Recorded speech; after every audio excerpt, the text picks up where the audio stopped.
Hi everyone and welcome to today's session in Sage 50 Payroll. My name is Sarah. It is just me today, but I will be keeping an eye on the Q&A panel. So if you have any questions as we go, feel free to pop them in there, and I have put some time aside to try and pick up any questions at the end of the session. So I'm going to begin with an introduction to paternity pay, what it is, and then entitlement and qualifying conditions for it. We'll then look at the options to record paternity details in Sage 50 Payroll, followed by ways that you can adjust your employees' payments to accommodate for that paternity pay. We'll then look at some common scenarios around that and then look at reclaiming statutory payments as well. I have popped a section about troubleshooting, so we'll look at some common issues that people might have to deal with, how to deal with them, and what to check as well. Then lastly, we'll wrap things up with some further support and some time to make sure I've answered all of your questions. So let's get started with an introduction to SPP. So SPP, or statutory paternity pay, better known as, is payment that employers make to eligible employees when they and the partner are having a baby, adopting a child, or even maybe having it through a surrogacy arrangement. The payment is specifically for the partner of the mother or the main adopter. Now, in terms of entitlement, so employees eligible for paternity leave can choose to take either a single block of either 1 or 2 weeks, or 2 separate blocks of 1 week each. It is important to note, though, that paternity leave cannot start before the birth. It must be taken within 52 weeks of the birth as well, or the due date if the baby arrives early. If the leave is related to adoption, though, the start and end date rules are slightly different, so do make sure to check any specific guidance for those cases. Now, in terms of what payment they get, SPP is paid at the standard statutory rate. So for this tax year, that is £187.18 per week, or 90% of the employee's average weekly earnings. Now, a bit different from maternity, this one. The 90% isn't used for any higher rate with paternity pay, but if the 90% of the average is lower, they would get the lower amount. So it's either the statutory amount, so £187.18, or 90%, whichever is the lower of the two figures. So now let's take a little look at the eligibility criteria for statutory paternity pay. So to qualify for SPP, employees must meet the following conditions. So there's some about employment duration. So they must have been continuously employed by you for at least 26 weeks up to and including the qualifying week, which is the 15th week before the baby is due. They must still be employed up to the date that the child is born or placed with the adopter. They must be on your payroll and earn at least £125 gross per week during the 8-week relevant period. So that will be used to calculate their eligibility as well. You do have to give you the correct notice as well, so at least 15 weeks before the baby is due or the adoption placement. And they must be taking time off to care for the child or support their partner as well. Same goes with the responsibility for the child. So they do have to be responsible for the child's upbringing in order to be eligible. So meeting all of these criteria, it is essential to actually receive that statutory paternity payment. If any of these aren't met, then the employee may well not be eligible for it. Now, I have already mentioned a couple of key dates, and when it comes to any statutory payment, there is a lot of key dates. So what I do find handy is we do have quite a good timeline that's going to illustrate that. So let's take a little look at that now. So on the timeline, first thing is we have the due date, also known as the expected week of confinement. Now, 15 weeks prior to that due date is going to be the qualifying week. Again, 26 weeks before this is going to be where you want to look at start date. So the start date must be at least 26 weeks before the qualifying week. And that's going to come into play when you're looking at eligibility. We then have the average weekly earnings. Again, they're used differently from maternity in the sense that when you're on paternity, you're not going to get a higher rate, but this is going to be used to calculate the average weekly earnings in terms of the eligibility and to see if it is lower than the statutory amount, and that's the figure it would be paying out on a weekly basis. So that average weekly earnings period is 8 weeks, the 8-week period up to and including the qualifying week as well. We then have the date the baby is born. So that's the earliest date paternity pay can begin. Can't begin before that. Again, a bit different from things like maternity there. And then we have the date that the leave must finish by, which is within 52 weeks of the birth. So again, they can take their single week or a 2-week block, but it has changed quite recently. They can then take those 2 single weekly blocks as well. So that's just a bit of a handy timeline. Again, we do have handouts attached. So if you do prefer a bit of a visual, view of that, then definitely get those downloaded. What we'll do now is let's take a little look at actually reclaiming the statutory payment. So when you reclaim statutory payments, you can reclaim any statutory parental payments. Now, this doesn't apply for statutory sick pay. Statutory sick pay is still just all employer funded. Now, most employers are going to be able to reclaim 92% of the payment. However, if you qualify for small employers relief, you can actually reclaim 108.5%. So that has went up quite a bit this tax year. If you're not 100% sure if you qualify for small employers relief, so you would qualify if your total class 1 NICs are £45,000 or less in the tax year before the qualifying or the matching week. Remember, if you do have a parental payment being processed, so paternity pay, maternity pay, adoption pay and so on, you will need to send your employer payment summary to inform HMRC as well. Now, your eligibility for small employers relief does need to be flagged each tax year, and you can do that in your company settings. But what we'll do is let's get jumped into a payroll. We'll look at a bit of a demo on how to check if you're eligible and where to flag the eligibility as well. So I'm just going to bring these slides down. So because I'm looking at statutory payments within this year, I'm going to change my processing date back. So I want to look at my P32 for last year. So I'm going to go change my processing date. I'm going to pop my date as the 5th of April. What I want to do is I want to look at my P32 report. So if I go into my links, just when I've got my payroll tasks highlighted, you can click on P32 report. You can get this from your reports area as well. And I'm going to run it for the entire tax year. So I'm going to do it from month 1 to 12.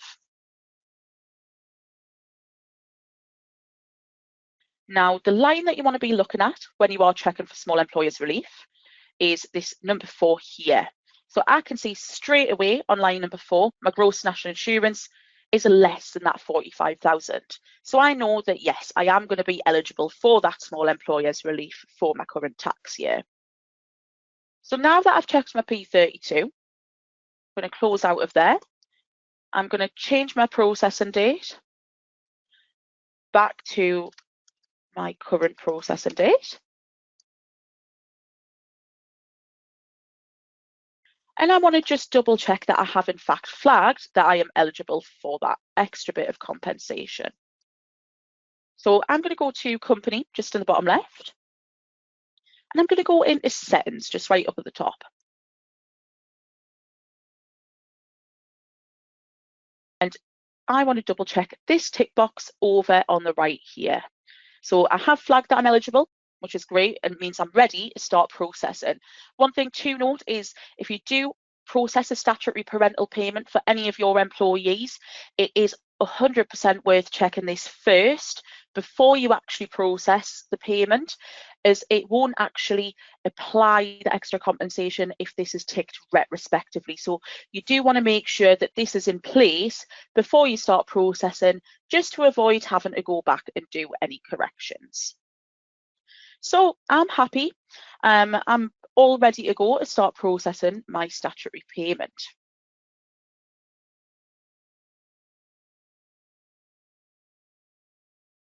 So next thing we'll take a little bit of a look at is we'll look at actually recording paternity details.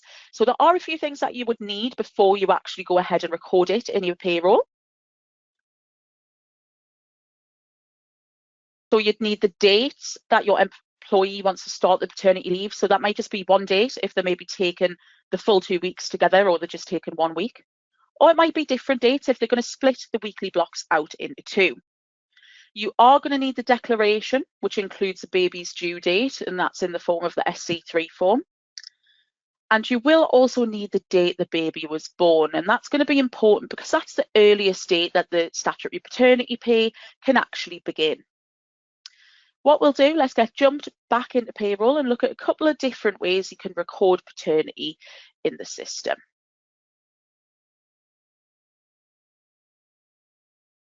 So there are a couple different ways that you can record paternity. So my employee 5 will be going off on paternity leave. Now you can record it directly through the employee record. To do that, you can open up the employee record. So I'm just going employee record. If you go along to the absence tab and then into SPP, you can fill the dates out accordingly from here. Now, there is another way to do it, so I'm just going to cancel out of this window for now. And if I go into my payroll option and look into my links just on the left-hand side, I can also go in through recording paternity. Now, this is quite a handy page, as you can actually print this one out as well. So you can print out all of the qualifying conditions, key dates. So if you just want something for your records to keep track of things, then this is going to be really handy. So I've received my declaration.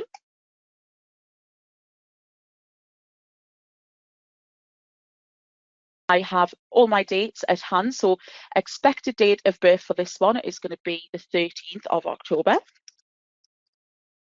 And then I just want to go ahead and check entitlement.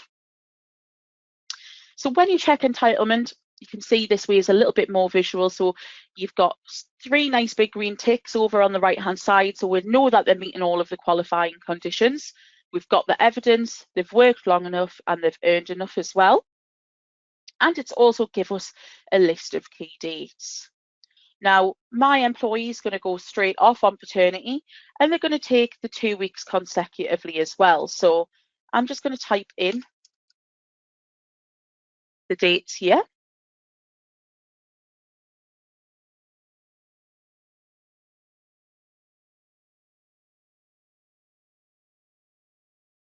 And actual date of birth, they were very lucky with this one. It is actually going to be bang on the due date. So I've got all of my dates entered. They're taking the 2 weeks consecutively. The actual date of birth was the 13th as well, so they're not actually starting it any earlier. Remember, that is the earliest you can actually start the paternity. And then they have the 52 weeks from that date of birth to use it up.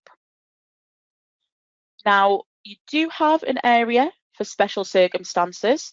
So this would only apply if they are on trade dispute. But if you do have any special circumstances like that, then that's where you would come to enter that information. If you wanted to, you can also look at a breakdown of the earnings during the set period. So we can see they're well over the £125 to meet the qualifying conditions. We do have a bit on shared parental pay. We do have a webinar on that tomorrow as well. So if you don't have that signed up to already, make sure to get on that if you can. Now, good little tip with this one is you can print it out. So if you wanted to print this out to keep for your records, or even if you just wanted to print it to PDF, then you by all means can do so. It just really is a bit more visual to help keep track of things. So we can see that they've got 2 weeks entitlement at that statutory rate of the £187.18, which will give them the total of the £374.36. Now remember, if the earnings during the set period was lower than this figure, there might be, a low earner, it would be the lower amount that it would pay out. Now, I've entered my paternity. I'm happy with that.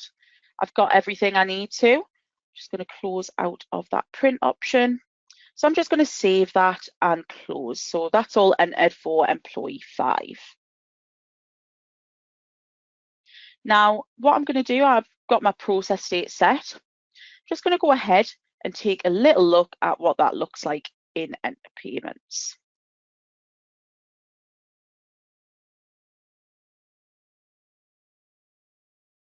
So best place to look if you are processing a statutory payment is by going to the summary tab.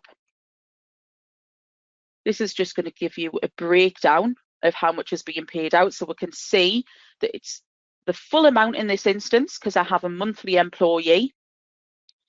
But if I did want a bit more of a detailed breakdown, I could double click into this cell here, click on a SPP. If I press OK, that is going to bring me straight into the details in the employee record.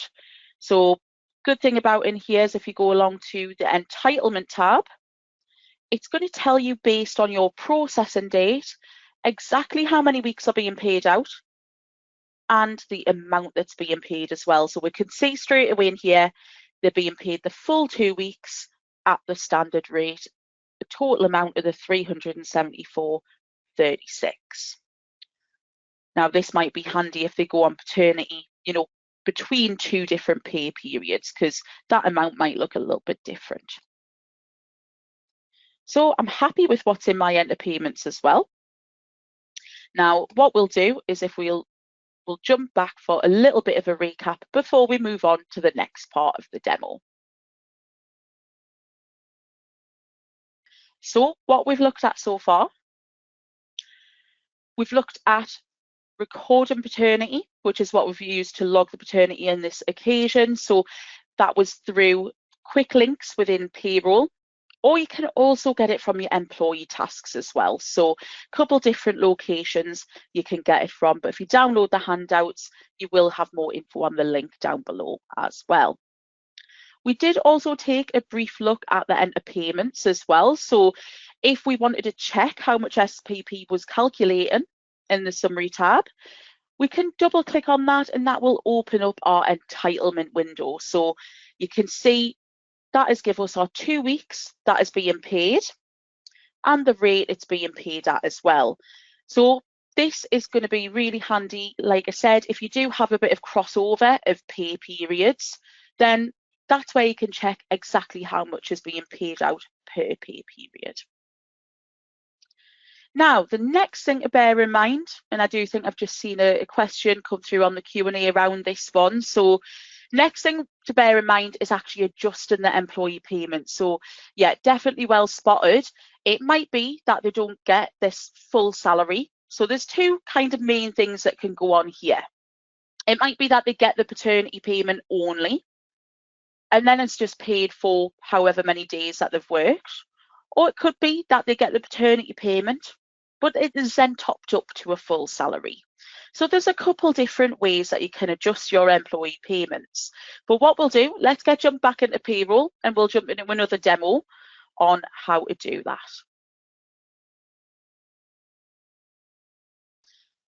So as spotted, you can see for my employee 5, they are actually still getting a full salary. Now, my employee doesn't actually get that on top of the paternity. The paternity does need to be included within that. So if you do pay your employees a salary, like this example here, you can use what's called the Makeup Basic option. So it's just this little button down here in the summary tab. Now, if we look at a first scenario of my employee gets topped up to the full amount of salary, for that month. So I want the total taxable gross to be the 2,500. I have my one number of the rate of salary entered in here. So what I can do, if I go to summary and make up basic, just hit on that button. And you can see you have selected to make up basic to this, make up to basic the statutory payment for this employee.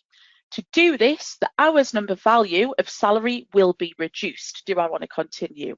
So if I say yes to that message, what you'll see is that the salary has actually been reduced to accommodate for this £374.36 statutory paternity payment.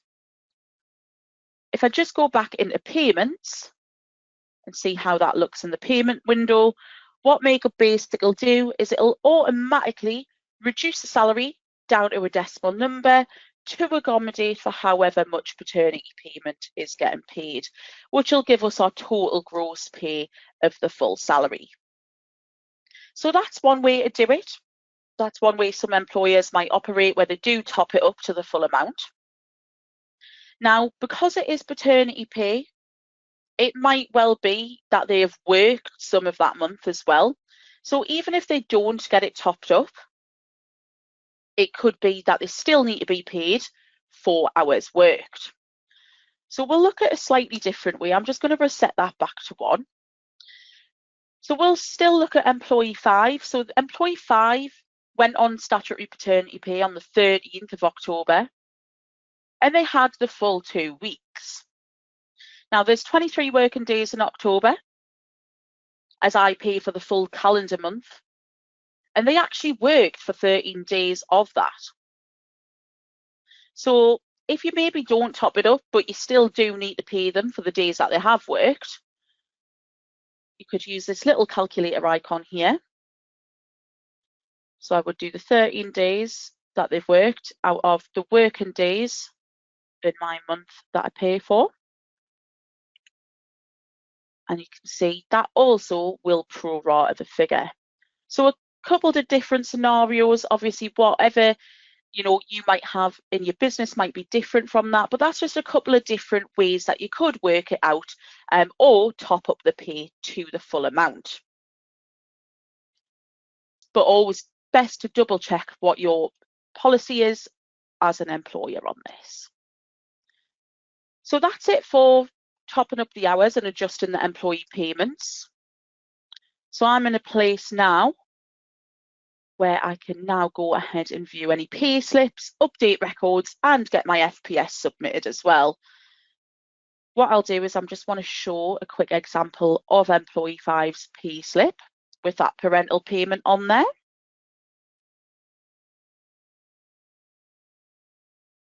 So you can see when you do process a parental payment, we'll show just in the bottom left like this. Now, it doesn't matter whether it's paternity or maternity, it will just show as parental pay. So do just note that if you do have a couple of different statutory payments maybe ongoing on your payroll. So that's just a quick look of the pay slip. I'm happy with how that's looking. I've processed payroll for the rest of my employees.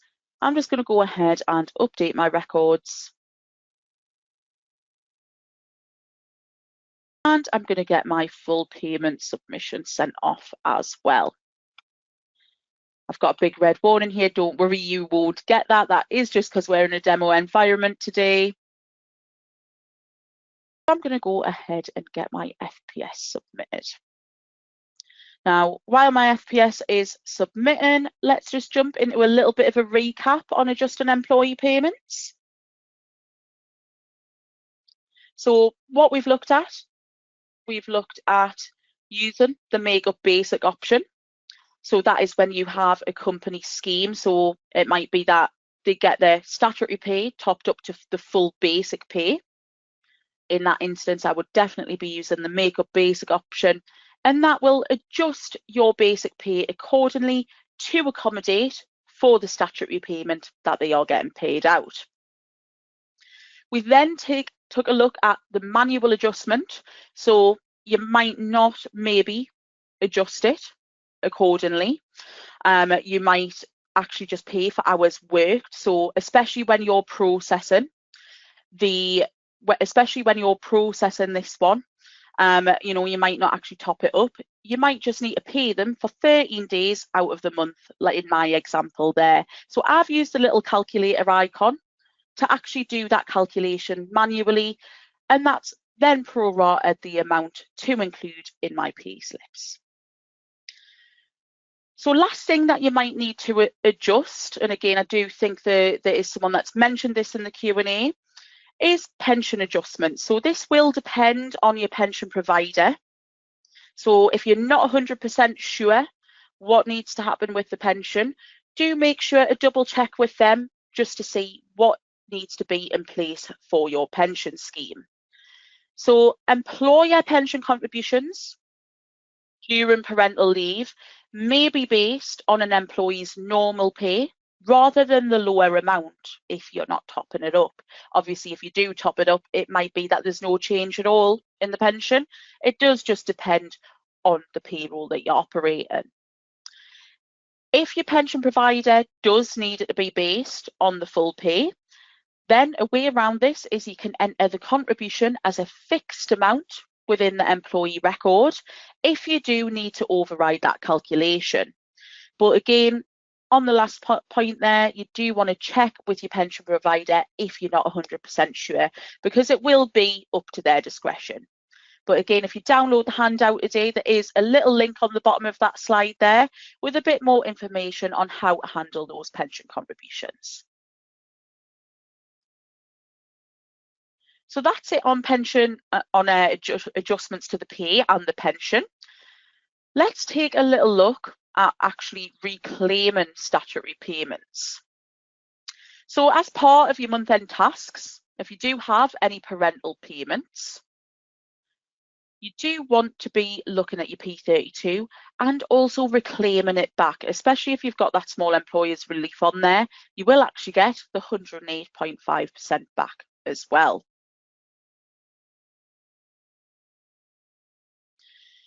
So let's take a little look at the P32 and the EPS. So you can see where it comes to paternity, it is lines 8 and 9. And to recover that amount, you want to be sending an employer payment summary. Now, you do want to submit your EPS by the 19th of the following calendar month. So let's get jumped into payroll and we'll finish off our month-end tasks. So you can see now my FPS has submitted successfully, which is exactly what I want. My last updated date and my last FPS date are matching. So what I'm going to do is I'm going to run my P32 report. So you can get that from the links in your payroll, or you can get it from your reports and month-end folder as well.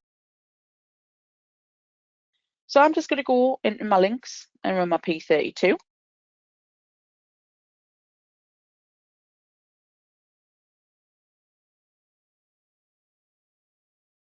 I'm going to run that for month 7.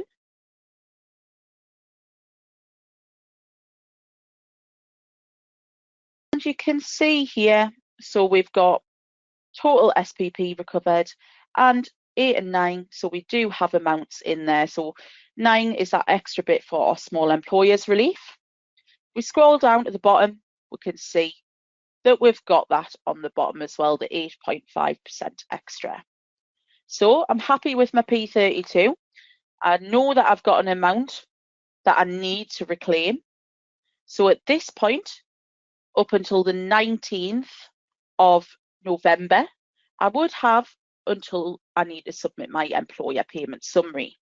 So I'm going to go ahead and get that submitted now. I want to select my first option to adjust my payment because I'm recovering statutory payments.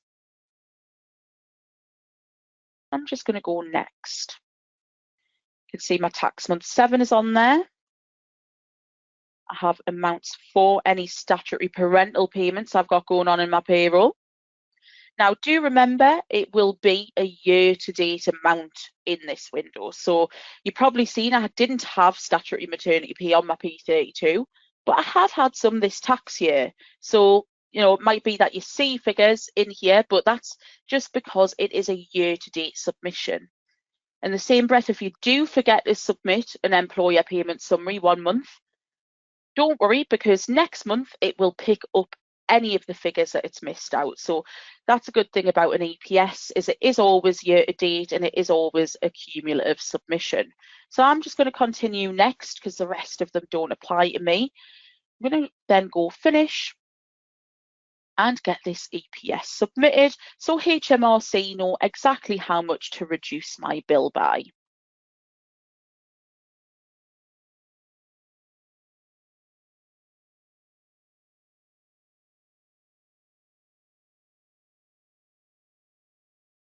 Brilliant. So that's my EPS all submitted to HMRC.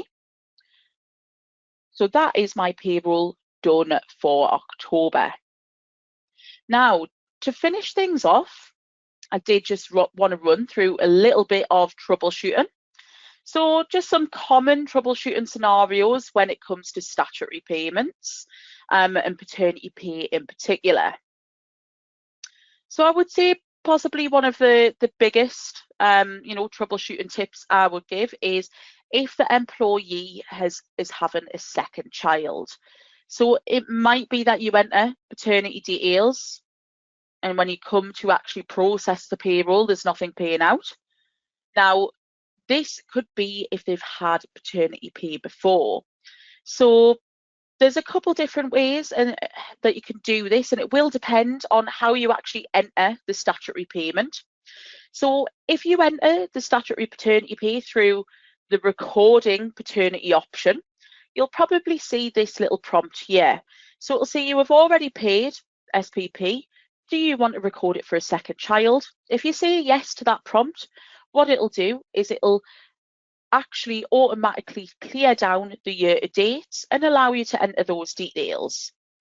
You do want to be a little bit careful with it, because if you're maybe just going in to check the dates or double check something, then you do want to make sure to select no to that message, because you don't want to clear anything down in that scenario. Let's look at a little bit of an example in payroll of that though, just so we can put it into practice. I'll just jump back into payroll. So employee 9 has had paternity pay before.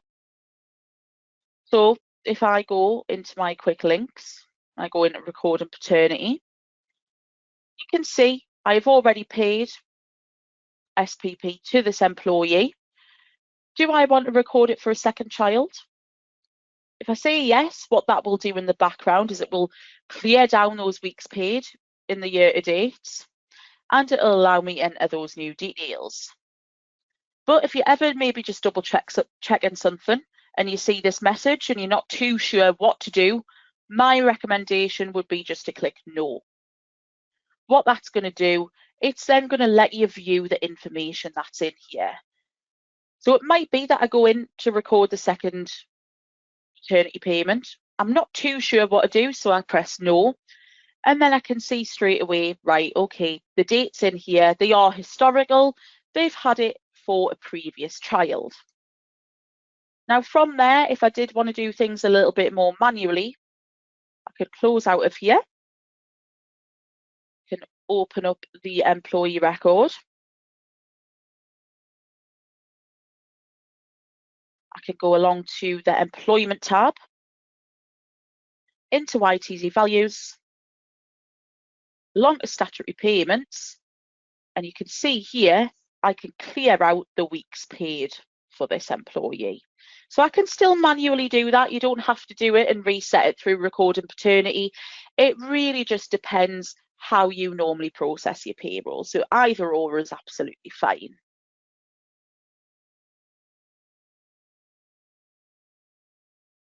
Let's take another look at some other common scenarios as well. I do think any statutory payment for a second child does tend to be the most common one. But if no SPP is calculating, so you can see the first one there, if it's being paid for a previous child, clear the information down. It could be that the average earnings are too low. So go into your quick SPP just to check. As you've seen those 3 green ticks on the right, it will have a cross if the average earnings are too low for that employee.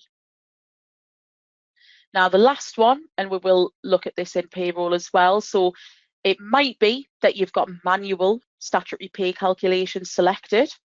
So if we get jumped into payroll, we'll just look at a little bit of an example of that.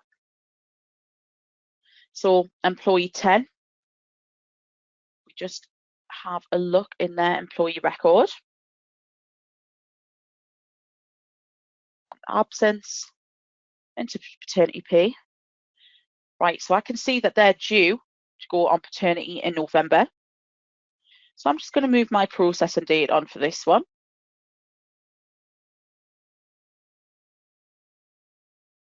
I go in and enter payments for this person. Blank summary. And at this point, I might go, right, okay, there's nothing actually being paid for statutory paternity pay, but I have actually entered all of my dates in there. They're definitely eligible.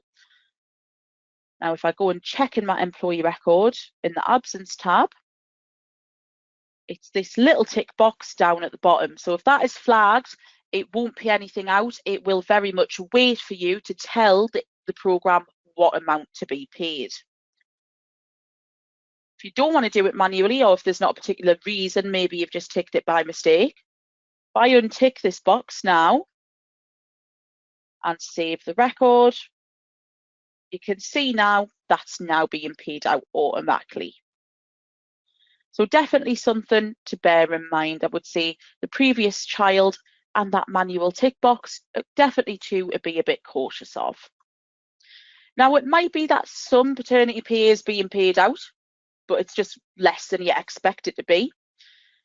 Has the correct process date been entered? Now, any statutory parental payments in payroll are calculated up to the processing date. So first and last SPP payments might be more or less than you expect. Again, if you are paying monthly, because paternity pay is 2 weeks, if they are taking that 2 weeks together and it crosses the pay period, then that might be something that raises a flag. But just check your processing date is correct, and bear in mind it will pay out up until that date as well. Second thing to bear in mind, if it's less than you expect, so it might be that you're just expecting it to be the £187, 18 pence per week. Double check the average weekly earnings. If the 90% is lower than that amount, do remember it will pay out the lower amount for the 2 weeks paternity. So just a few troubleshooting tips. Definitely get the handout downloaded as well, because if any of these arise, you can have a quick check of this. One of these might be the reason why the paternity pay is not what you're expecting. So that's it for the demo today. Did want to wrap things up just by running through some further support and questions. So if you do have any questions at all, I will be picking these up at the end, remember. So get them popped in the Q&A now if you haven't already. So we do have a few more upcoming webinars this month. So like I mentioned earlier, we have shared parental pay tomorrow. We then have a couple on attachments, minimum wage check, month end, and another maternity at the end of the month. So make sure to get registered to those if you haven't already. The Help Centre is a really great resource as well. You can access that by clicking on the help icon within Sage 50 Payroll, or you can access it by the web by going to sage.co.uk/help. You can get all of your technical support guides on there, are recorded on demand webinars, and info on how to get in touch with the team if you need to. Do you want to shout out Sage Uni as well? You can do anything from bite-sized bits of learning on here to full certifications. So you really can do it all at your own pace. It is totally free to set up an account. So just go to the link, so sageu.com, set up your free account and have an explore. Definitely worth taking a look at if you haven't already. So as promised, I will be sticking around for the next few minutes or so just to see if there is any last minute questions. If you are leaving us at this point, you will get a short survey as you exit the webinar. If you do have 2 seconds to fill that out, that really would be appreciated. We do read every bit of feedback that comes through. So what I'll do is I'll get popped on a mute for now, and I will go and answer any of the questions that came through, and I will see you all shortly to wrap the session up.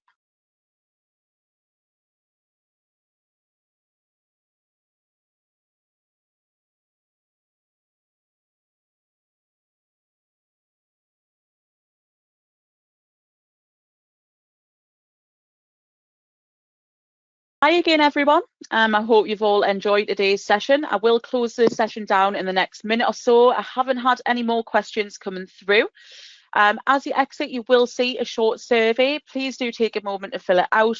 I would love to hear what you thought, what worked well, what could be improved so we can keep making these even better for you. You will also receive a follow-up email later today. It will have a link to the webinar recording on there and information on how to register for any future sessions. But thanks again for joining me today. I will hopefully see you all again soon. It is goodbye for now.